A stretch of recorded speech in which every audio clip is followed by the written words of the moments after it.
Қайрат пен Астана үшін өте маңызды кездесу, 3 ұпай үшін. Бізде соңғы минут өтуде негізгі уақыт аяқталуда. Бірінші таймның Төрешінің қосатын минуттары болуы тиіс. Өйткені бізде үзіліс орын алған болатын, тіпті 2 минут қосуы әбден мүмкін. Плиевтің жарақатына байланысты. Алғазыр, міне, жоқ, 1 минут қана қосты. Және Қайрат командасы соңғы.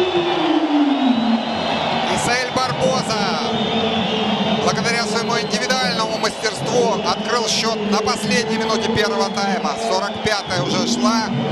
Прекрасный удар в самый нижний угол. И Ненад Эрич бессилен оказался. Сонымен бұл өте маңызды гол. Қайрат командасы оң қанатта. Және айбанына кірді. Пенальти. Сонымен Бауыржан Исламхан, Ненад Эрич кімнің асығы алшысынан түседі? Жанкүйерлердің барлығы Исламхан деп қолдау білдіруде.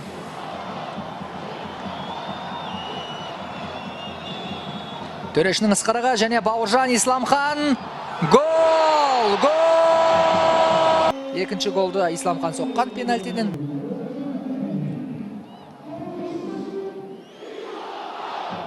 Қайрат за пару десятков секунд до этого. Через вратаря. Отыгрывают центральные защитники. Гол! Гол с мячом в штрафной площади. Он поднимает голову, вырезает передачу. Удар! 1-0!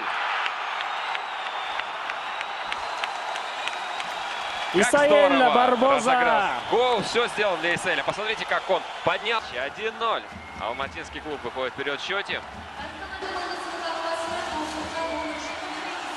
Что теперь будет делать тренерский штаб Астаны во главе с Станимиром Стойловым?